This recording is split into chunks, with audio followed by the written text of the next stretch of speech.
Namaste. Om Namah Shri Yatirajaya Vivekananda Suraye Satchit Sukha Swarupaya Swamine Tapaharine. Today we are having a conversation with Sri V. Srinivas, who has come to Ramakrishna Mission Kanpur for speaking at IIT Kanpur this evening. He will be conducting a workshop on Swamiji's ideas and their practical, how you can put them in practice. So V. Srinivas is staying at the ashram, and this evening that workshop will happen. So I thought we'll take this an opportunity and have a conversation with him as to the work that he has been engaged in for last 2.5 decades. So, Srinivas, welcome to the ashram. And thank you, Maharaj, for inviting me. We are very happy that you have come here after nearly 3 years. And the purpose of our conversation would be to know more about the work that you are doing and how the journey started. So, and how we can relate it to the youth. Now, Swami Vivekananda's birthday, 12th January, is tomorrow. So, we want that more and more youth should know about Swamiji and his message and make their life much better. They find their purpose in life. So, let's begin with this idea. So, how did your journey start? So, when I was studying, I was like all other students. You're studying in I first studied in IIT Bombay, and after graduating from IIT Bombay, I joined IIM Ahmedabad, and I finished. But at the end of the 2 years of IIM Ahmedabad, I didn't take up any job. In fact, I set up, along with a partner, my first company, which was in the last 3 months of my campus life. Okay. And so it was, I started as an entrepreneur, and we used to make reports on industry reports for various financial sector clients, and we had more than, in about 5-7 years, we had almost 900 clients. World Bank, IFC Washington, McKinsey, also all the major financial companies, etc. Then this so till 96, I was building this business, but somewhere I was around 30 at that time. So there was, if you may say, a sense of ennui, sense of tatakin. What next? What next? And I think that kind of. So I sold my stake in the company. The company was also within a year sold to CRISIL, the credit rating company, as their research division. So I then, at that point in time, I saw myself as someone who had worked on knowledge, and it was, of course, objective knowledge in the world. And I felt at that time that one of the things which I noticed was that the real gap seems to be not so much access to knowledge, and that became a little obvious to me because the internet was just taking off at that time. And it was clear that with the internet, over time, access to knowledge would become universal. So I felt that really that the differentiator in the years to come will be how people assimilate knowledge and how people are going to applicationize knowledge.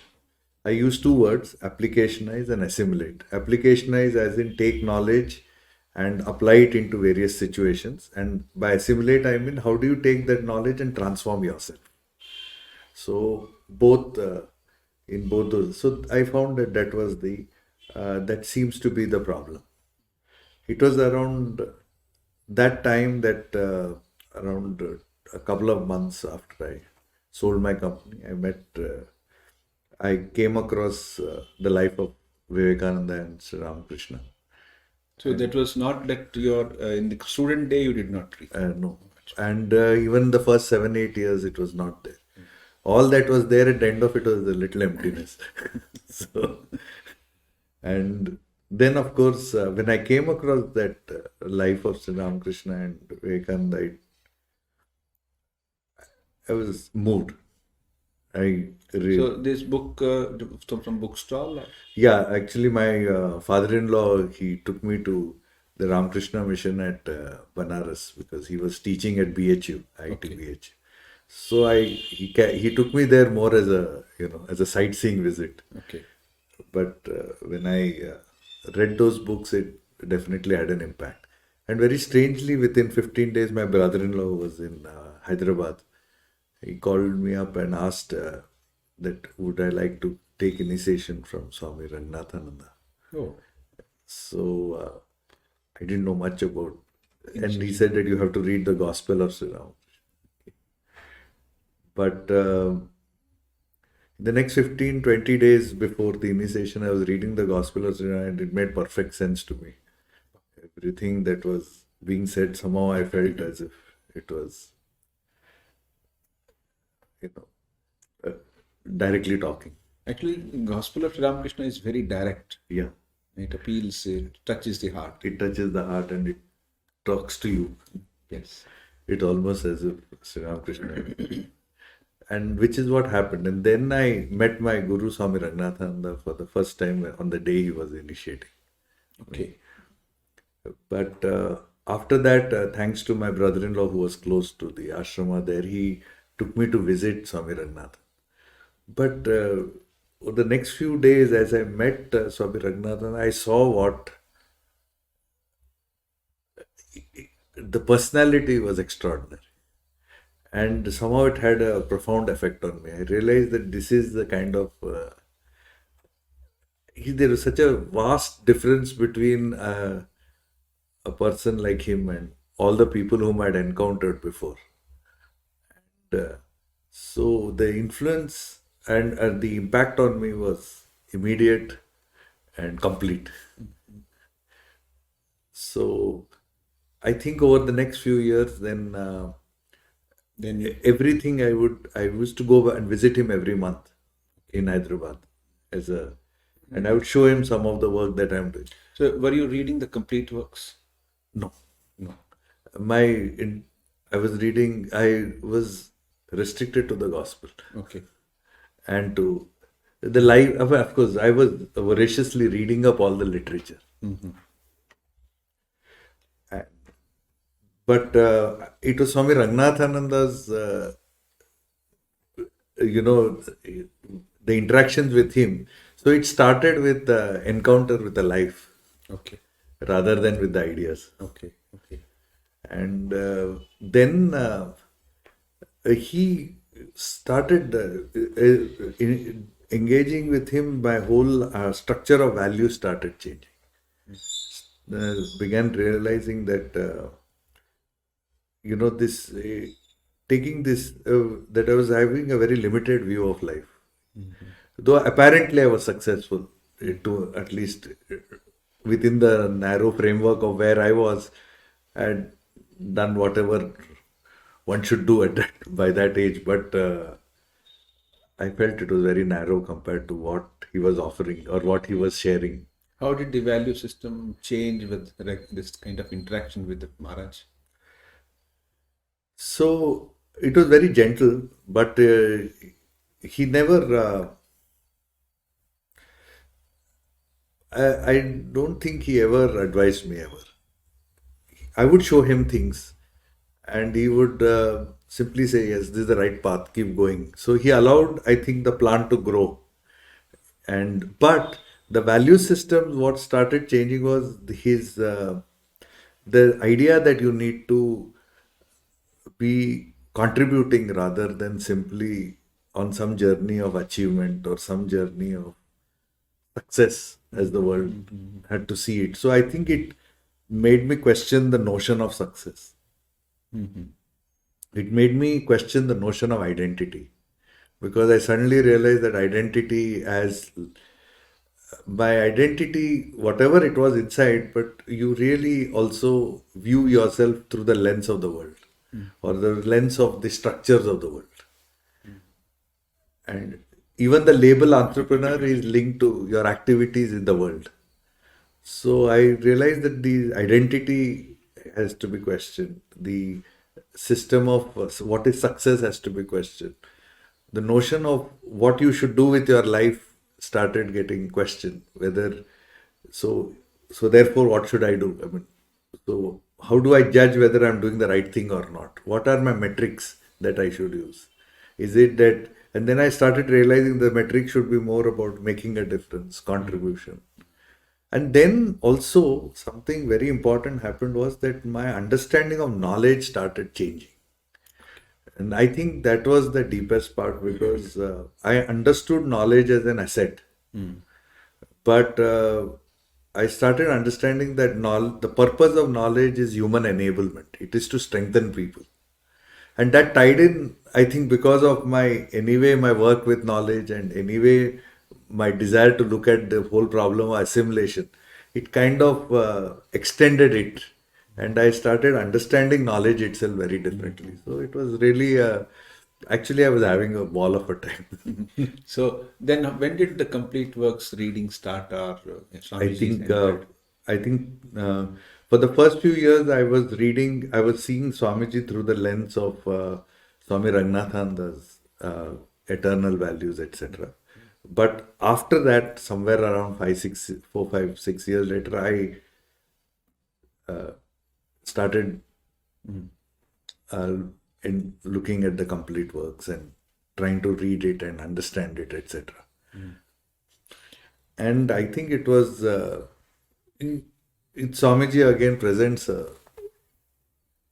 it's like a vast landscape. So from it, he helped you see, especially that lectures from Colombo to Almora, which I think suddenly gives you a new vision of India, gives you a new vision of. But across, I think as you are reading it, it starts changing and gives you a new perspective on almost.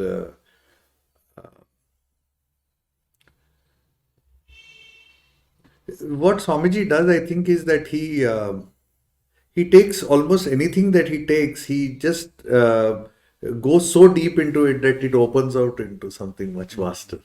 And So finally, the universe in the grain of sand. True, very true. Swamiji speaks of a macrocosm inherent in microcosm. Microcosm.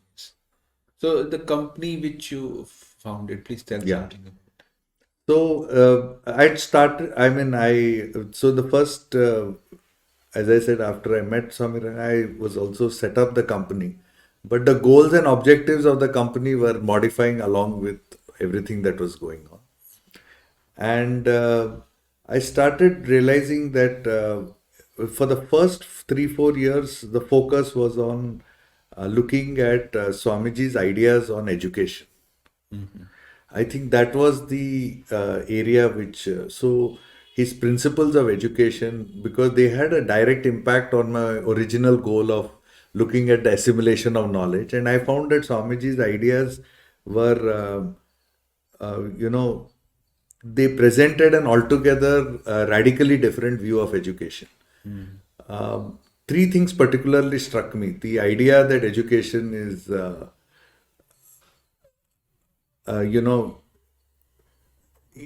is a process of unfolding of something very vast inside oneself. I think that was a very, it was a completely new idea. So physically speaking, the company is located in Bombay, is it? Yeah, the company is located in Bombay, and when we started, we had about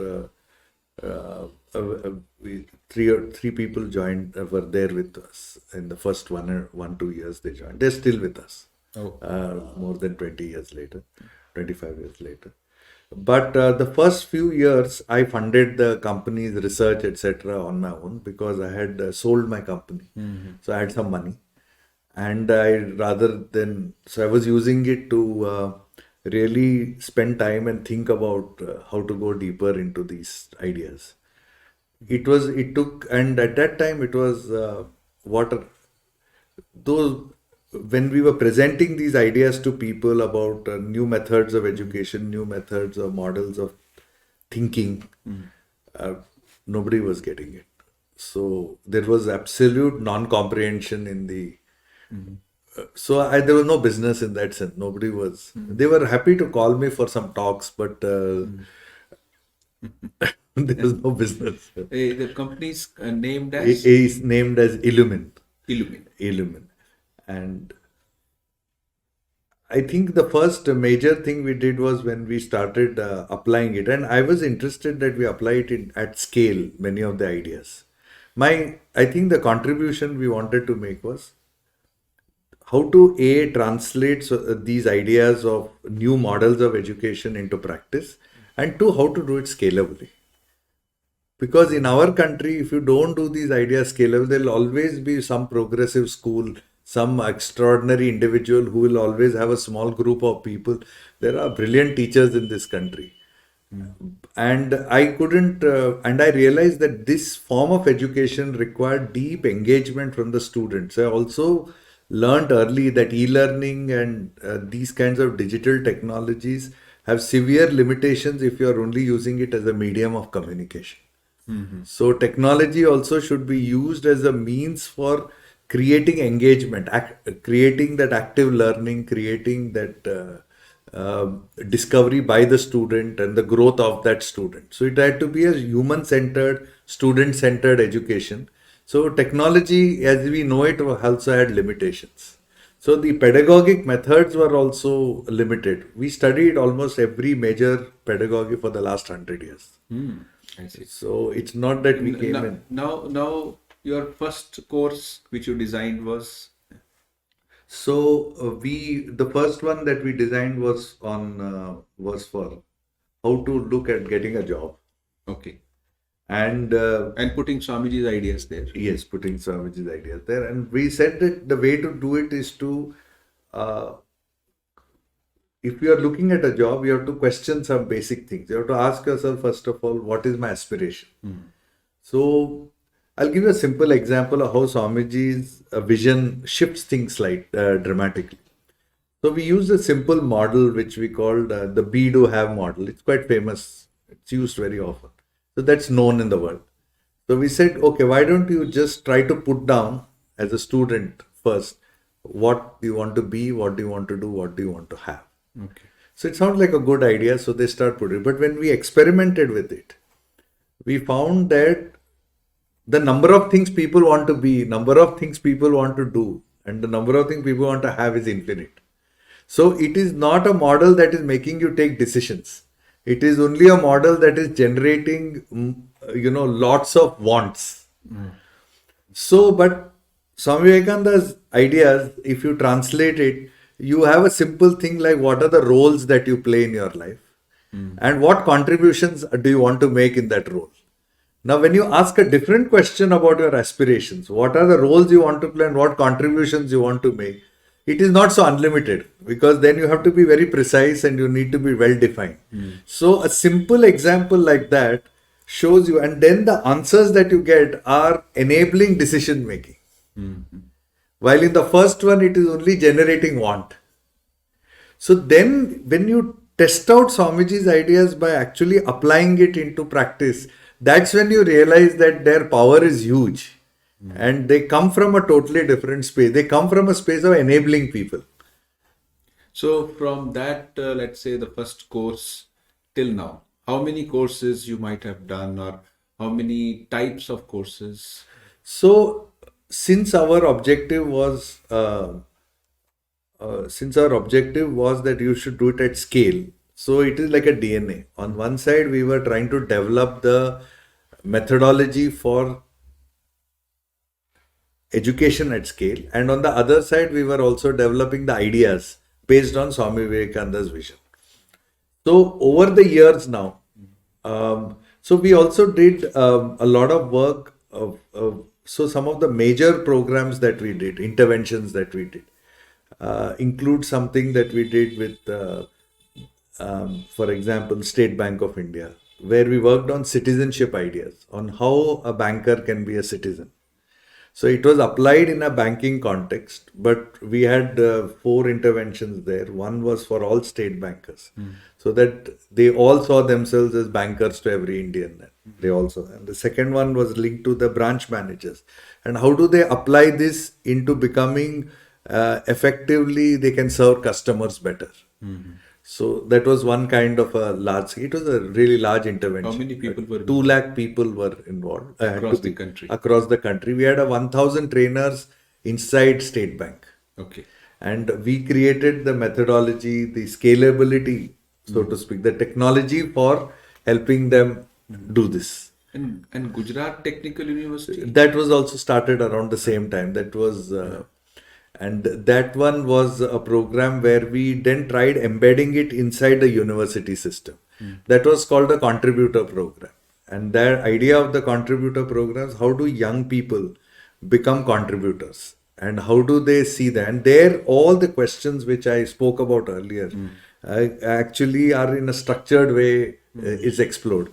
For example, what is my identity? What is my vision of success? What is my vision of career?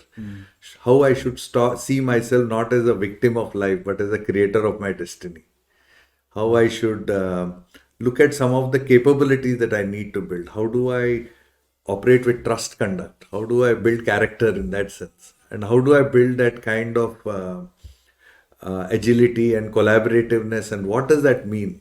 It means not just collaboration, not an activity. It's also about a new mode of thinking where you're thinking win-win. Yes. So all those ideas. So you did for SBI and We did for the universities. Then we also did, for example, with people in for school children is also we did that, which is for where we called it an awakened citizen program. There we focused on Swami Vivekananda's vision of infinite possibilities, and which Swami Ranganathan called the science of human possibility. excellence. So from there we took that, but we built it up. I think one of the things we do is that we take a core idea and then work it out into all its implications. Yes. And it became a 3-year program, 48 hours, 48 hours program, 48 session program. And it is also connected with CBSE. yes, we did it, and Ramakrishna Mission Delhi is, they have got more than 100 trainers, 100 master trainers, and they have trained more than, I think, 15,000 teachers across India. That's a big, huge. I believe much more now. I think 20,000 trainers, and they are. It's running in more than 6,000 schools. So that's a huge Huge thing. Huge. And what about the see? This is educated mass. Whether it is bankers or the students or teachers. What about those who are not educated? So we've developed programs for them also. For example, we've developed a program which is built on a simple idea of strength. The idea of Atmabalam, Buddhibalam, Bahubalam, that means character strength, intellectual strength. So you did it for some. Yeah, we've done it for petrol pump attendants, we've done it for slum children, we've done it for all kinds of people. And everywhere we build capacities. So we actually, as a company, we do very little training ourselves. Okay. We essentially design end-to-end interventions. Okay. And we say, okay, how do you measure it? How do you track it? How do you make it work? So our whole thinking is, how do you start from beginning to end? How it can be embedded in any system. So in a school system, in a university system, in a corporate system.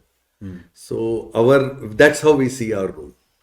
So within the company or your group, I had a good opportunity to visit your office once.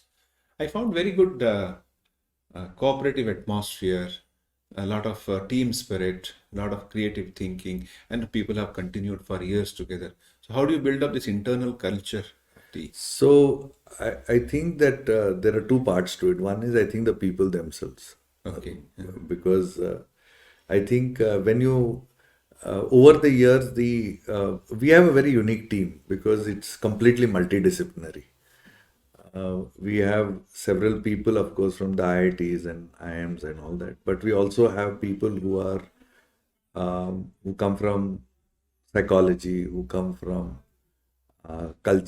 from anthropology, they come from architecture, mathematics. So we have a really multidisciplinary team. I think that itself is exciting for people. True, very true. Because they are engaging with multiple.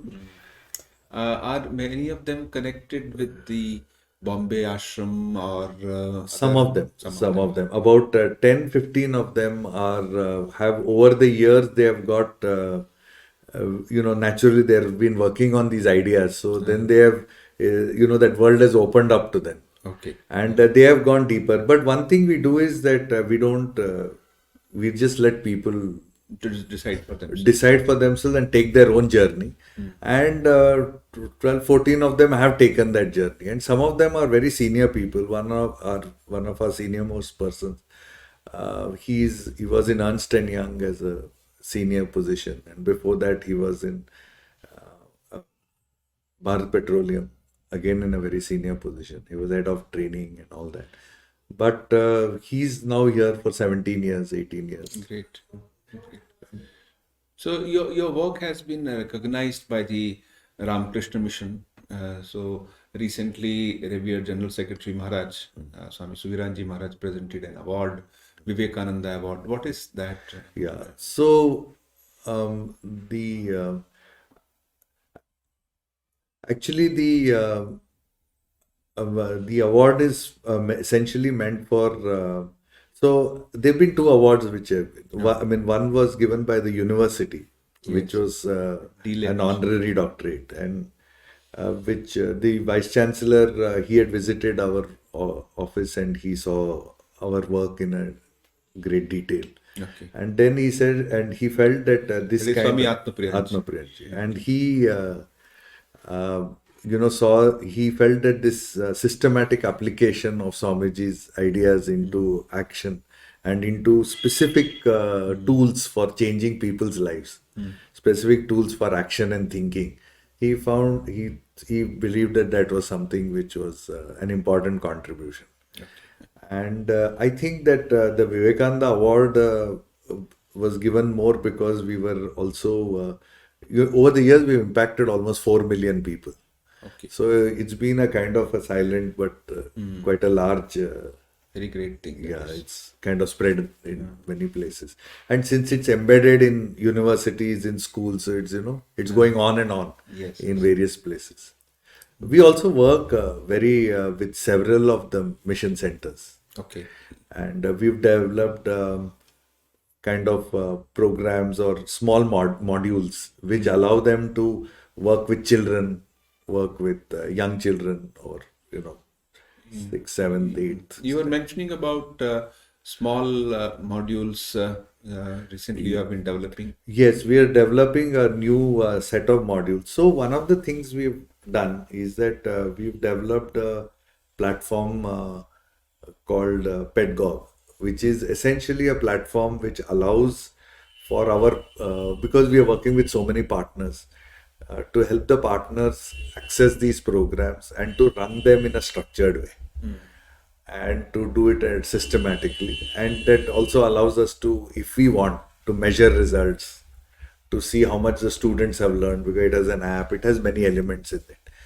And on this platform now, what we have done is we found that many of our partners are finding it difficult in terms of books and all that were hard for them.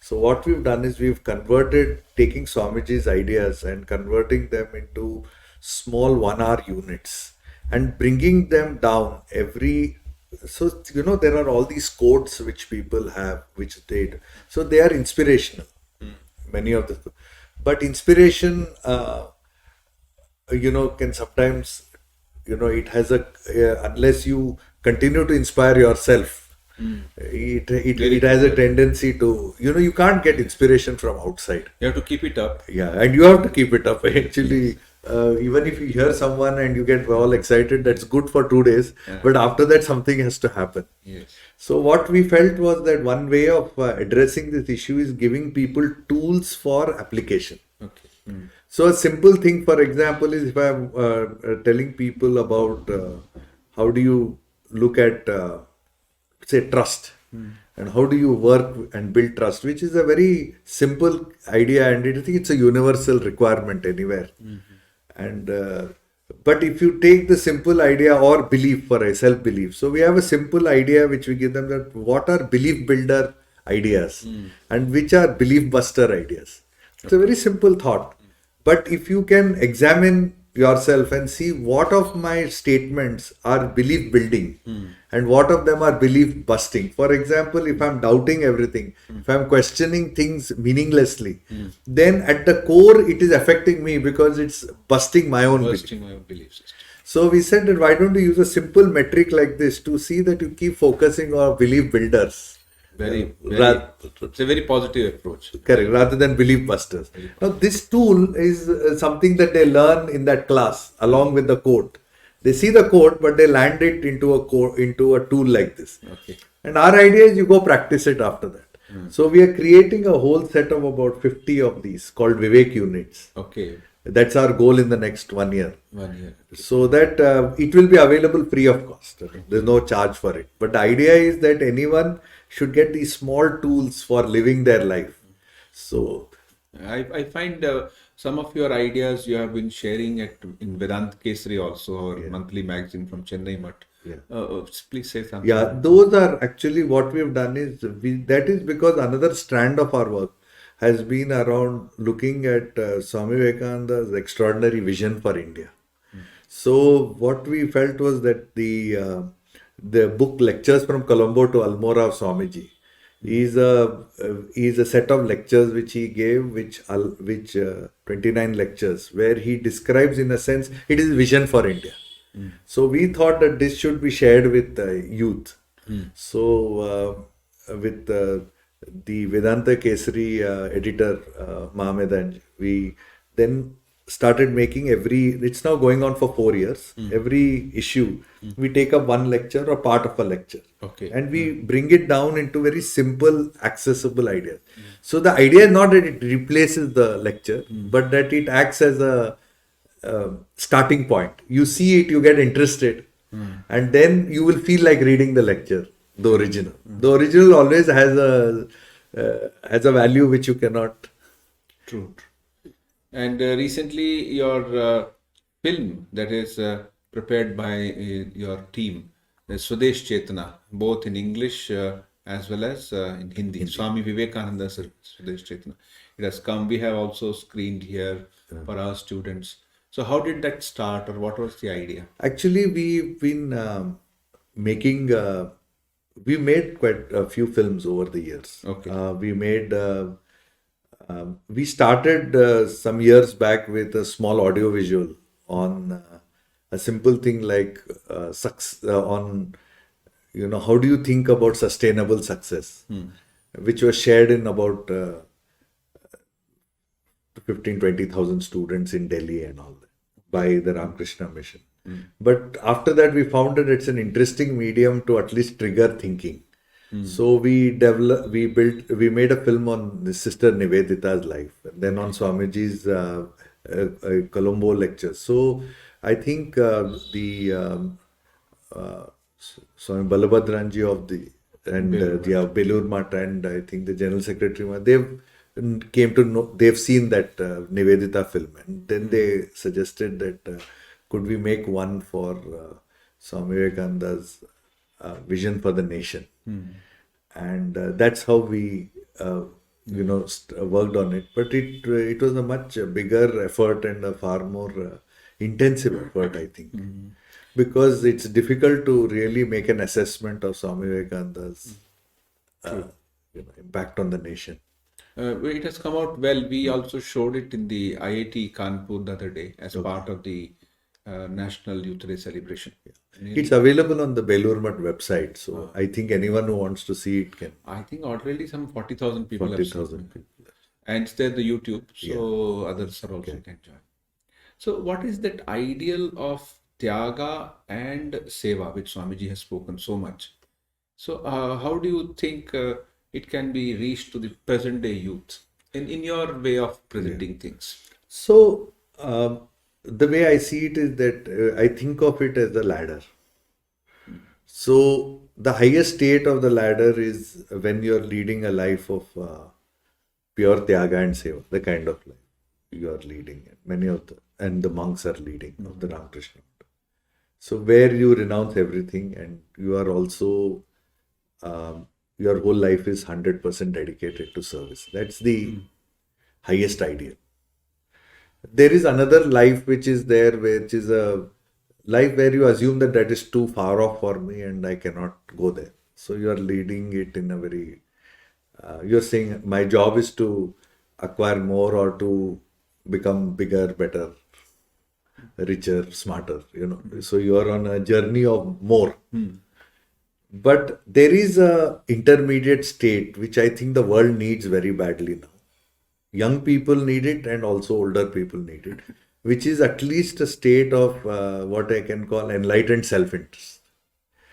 If you take the climate crisis, for example, it comes because there's no enlightened self-interest. People are operating from narrow self-interest.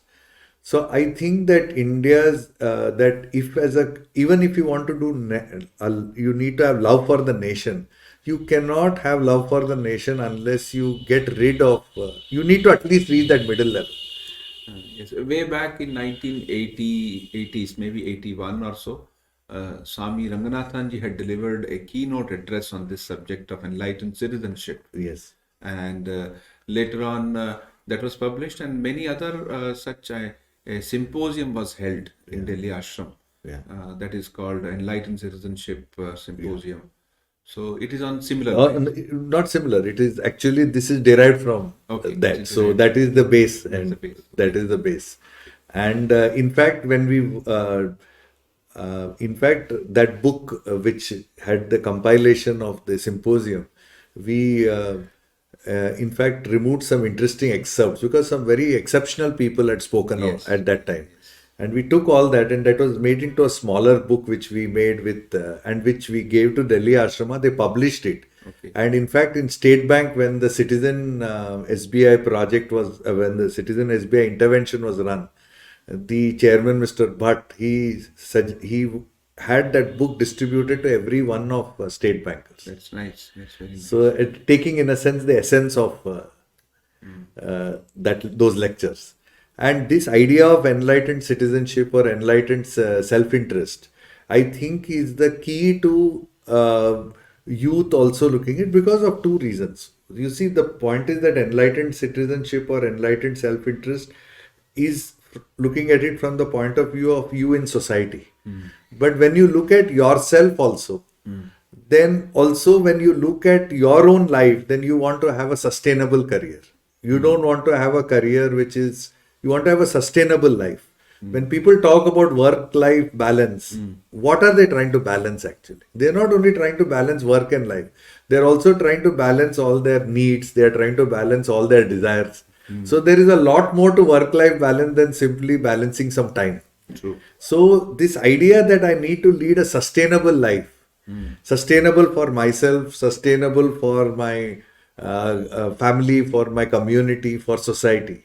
That idea, I think, sits in that vision of enlightened self. And I think that if young people pick up early, I think they would make better career choices. They would make better decisions.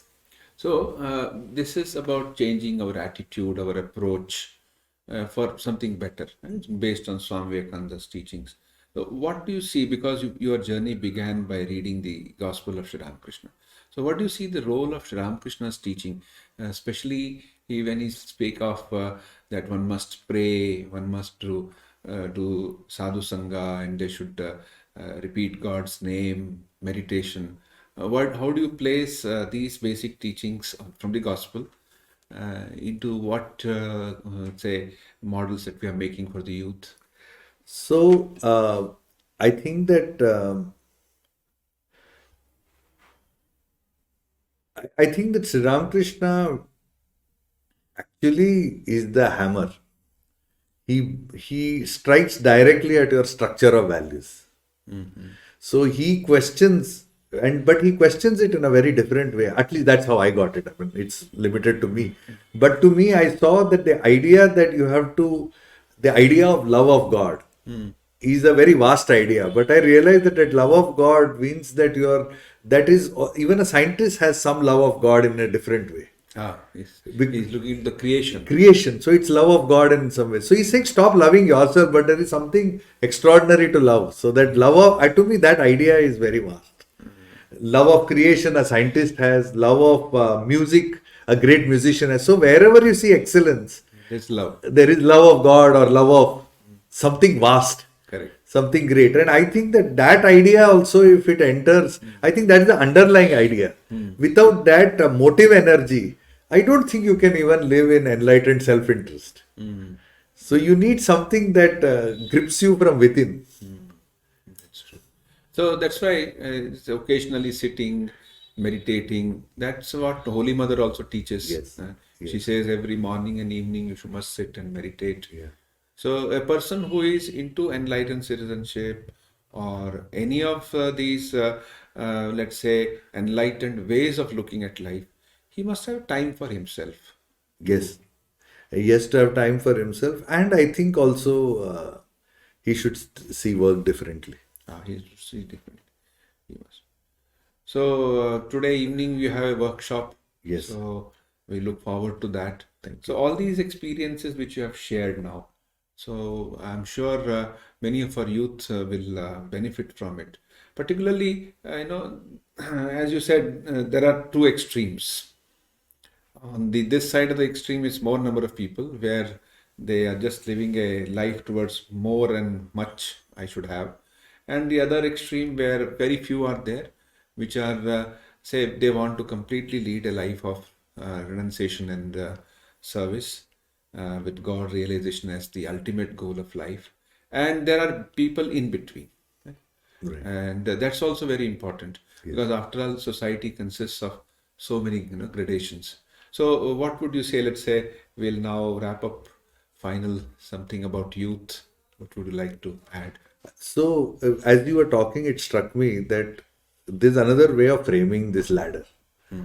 So at the bottom level is a very mundane life. True. At the top is a kind of an exalted life. But there is a middle layer which is a zone of excellence.